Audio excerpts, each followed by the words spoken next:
Hi there and welcome to round one of this cube draft. If you missed the draft, then go and check out the previous video. It will be in the description.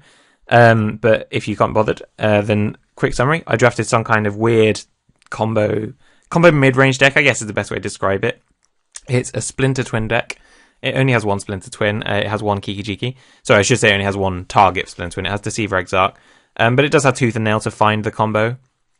And then it's otherwise just some sort of red, green, and blue ramp spells and solid creatures. It's not the best deck I've ever had in Cube, but let's see how it goes. Again, I'm recording the narration, the voice narration, after the actual fact, so this isn't live gameplay. Hopefully it'll speed things up a bit, so I'll just use the replay feature on Magic Online to skip through phases, or plays even. So my opponent plays Keep 7. It's not the best 7, but I'll keep it. I might, if I draw the combo piece, I can get it off pretty early with a Tribelder and a Relic. Might be able to catch my opponent off guard, so hopefully that works. So my opponent, there's the combo piece. My opponent leads with a land and a Mana Crypt. So, as I was saying before, in this format, having elves is really important in your green deck if you don't get any power, because pretty much everyone has some kind of way of ramping. So Mana Crypt is a 0 mana artifact that just taps for 2 mana. It has a slight downside that every upkeep you may or may not take 3 damage, but other than that, it's basically like playing 2 lands for free in a go, and it's not one of your land drops. So yeah, that card is just ridiculous. My opponent just sacrifices for land in the end step, and then doesn't take damage off the Mana Crypt. Just plays a land, plays Lion's Eye Diamond. I'm getting slightly worried here. So Lion's Eye Diamond is a very powerful card in a very specific situation. Hopefully they have a deck where it's not very powerful, but if they do, then their deck is probably busted. Solarian Academy suggests their deck's a bit busted too, so that's just a land that taps a blue for each artifact you control. So they tap 6 mana and drop a turn 3 Yawgmoth Bargain. So this is just skip your draw step and pay 1 life, draw a card. So at 19 life, that's a pretty exciting prospect because they can draw 18 cards for free next turn if they need to. So I'll find a land in the meantime and hope that's enough. It's probably not enough. I could play one of my ramp spells, but at this point I think I just need to start racing somehow, so I just play the Bloodbraid. I hit Wall of Blossoms, which isn't too exciting. But if I hit a land off this, which I do, and then another land next turn, in the next 2 turns, then next turn I can play Signet Relic, pump the Relic, then untap Exarch Mirror Breaker. So my opponent has 2 turns to win, essentially, but like I said, when they play Yawgmoth Bargain at a high life, chances are it's going to be a pretty quick game. So they Mystical Tutor, find any instant or sorcery, put it on top. I don't think it's showing here what they found, but they found a Frantic Search. So that's a pretty nice card when you have Solarian Academy. Yawgmoth Will, also a pretty nice card, so there's a first piece of power we've seen. Lion's Eye Diamond comes back. So obviously Lion's Eye Diamond is not that much. Oh no, sorry, they must have found... In fact, I could just realise I can reveal it. No, they did find Frantic Search. So yeah, so they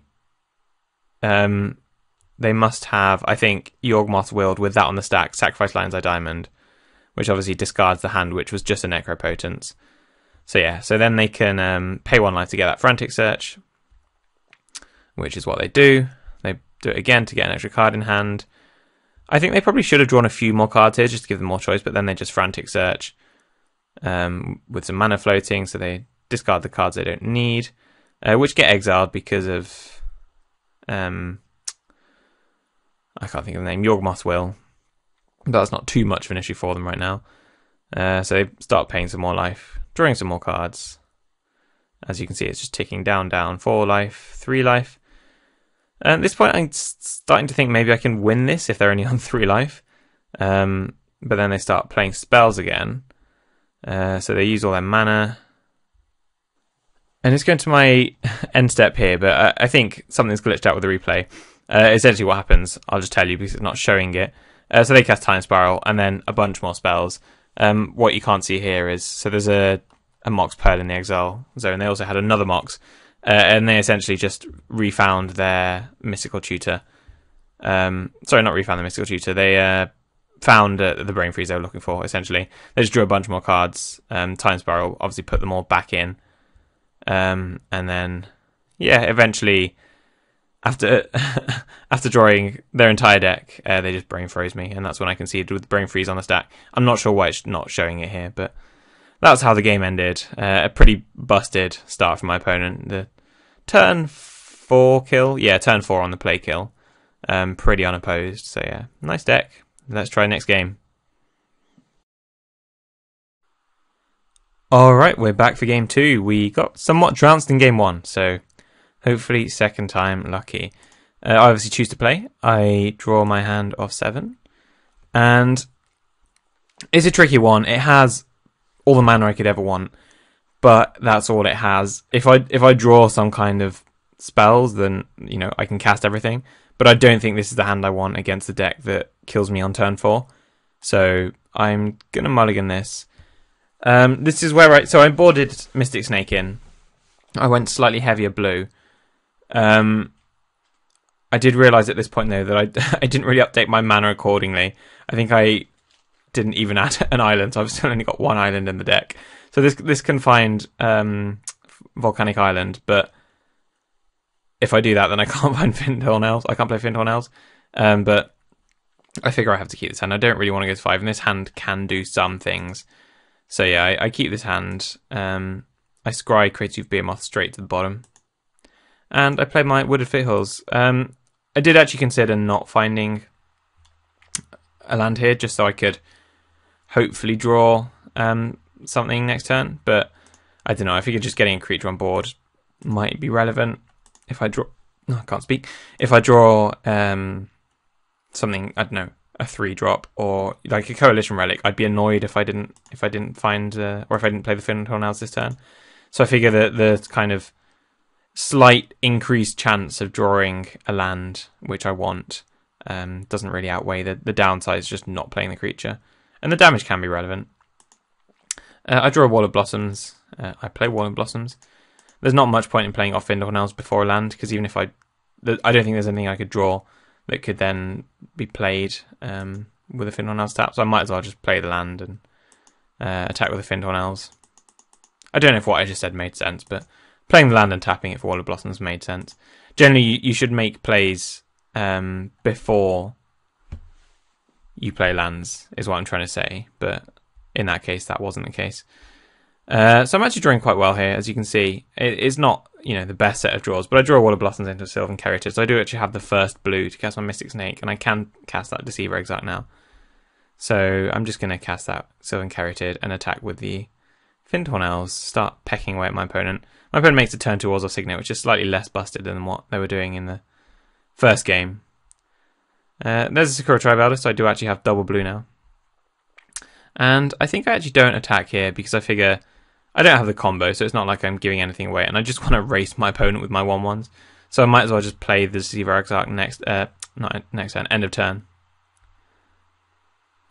So yeah, I just pop my Sakura Tribe for an island, and then in the end step, I just play a 1/4, the power that is, and tap my opponent's island for what it's worth. Tooth and Nail, not ideal. I kind of want to not play stuff at this point. I think I made a mistake here. I could have played the Siege Gang and passed and just hope my opponent doesn't do anything scary next turn, doesn't combo, or doesn't play Yawgmoth's Bargain.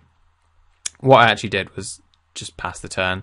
I think that was a misplay, and that possibly affected the game, because now I just can't play spells. I'm now extra scared to play anything. So now all I'm doing is just pecking away and hoping that my Mystic Snake can catch them off guard and win because of that. So yeah, I'm just not playing spells. So if I draw a land, I'll play Imperial Recruiter, because then I've got 7 mana with the Findhorn Elves. But for now, it looks like my opponent's going off. So they played a Black Lotus there. If you missed that, I skipped through it quite quickly. So there's another piece of power in their deck. I'm at power count 4 at the moment. So they regrow the Black Lotus, which is a pretty nice way of adding to your storm count and netting mana. So yeah, Black Lotus comes back. Heartbeat of Spring. Now I thought about countering this one, but I figured it doesn't stop anything. I'd rather counter something like a Time Spiral rather than the Heartbeat of Spring. Because what Heartbeat of Spring does is actually lets me win next turn. So I now have 10 mana, sorry. And so if I can Mystic Snake my opponent's key spell this turn, I can then untap and kill them myself. So at this point, I think maybe I stand a chance, actually. It looks like they're coming off, but I do actually have a chance here. So my opponent starts tapping lands, and they have Yawgmoth's Will. And again, this is a tricky one. So if I let this resolve, then if I counter this, then they just have regrowth to bring it back. I don't. Well, they have what am I trying to say? So if I let this resolve, they'll just play Black Lotus. So I figure I let this resolve and then counter their game winner, their draw spell, their time spell or something. But if that happens, I'll just play Black Lotus. They'll regrowth it back. They'll cast it again. Then no, I'm not making sense here. If that happens, they still have Frantic Search. It opens up Frantic Search in the graveyard. It opens up Black Lotus in the graveyard. It opens up regrowth in the graveyard. So it does actually open a lot of opportunities for other stuff. If I counter it, they need to have a Time Spiral and not much else in hand, and they need to then draw gas off Time Spiral. It's a tricky one, and it probably will swing the game whatever I do. I think in hindsight, I probably should have let this resolve, because realistically, what's this stuff going to do? This turns off regrowth in a way, because it means anything they cast from now on gets exiled. So all regrowth can get back is a card in the graveyard that they otherwise would have cast anyway for free, which I didn't really consider at the time. I was thinking they would regrowth, the next card that they play as well. So that was a misplay. So yeah, in hindsight, I shouldn't have countered this. I did actually counter it. And then what happens is, as you might expect, they have the nuts. They tap out and they play the Time Spiral, floating a bunch of mana, and then untapping all their lands. So at this point, I'm just hoping that they don't draw any more gas. Mystical Tutor obviously finds the exact thing they need, which in this case, as you can see, was Brain Freeze. And then they Frantic Search, and at this point, it's pretty much writings on the wall. I've got nothing I can actually do. And they Hymn to Torek me, they Dark Ritual, they Yawgmoth's Will, and they can still cast all these things because I countered the first one, which would obviously add a lot of mana to the mana pool. It wouldn't add that much. They'd have a Dark Ritual and a Boros Signet. They'd find Mystical Tutor whether they want. They'd Frantic Search, and yeah, it would get ridiculous. So at this point, I just conceded because I know they've got the Brain Freeze and they're going to get to a Storm count of more than enough. So my opponent's deck was busted. I think it's fair to say they have pretty much the exact Storm deck. I considered not turning this draft into a video just because I lost so quickly, but I think it was worth it just to see A, how busted my opponent's deck is and the kind of deck you can get in Vintage Cube, and B, just how important it is knowing what to counter. It just all came down to me countering that Yawgmoth's Will. If I let it resolve, my opponent wouldn't have been able to combo. If I had countered it, which I did, then my opponent just Time Spirals and wins. Obviously, I didn't know they had Time Spiral, but I could have predicted that. And yeah, the misplay cost me the game in hindsight. I don't know. Would you have countered it? Let me know. And yeah, let me know if you want to see more draft videos. There may be more coming on this channel soon. So yeah, look out for those and enjoy the summer while it lasts.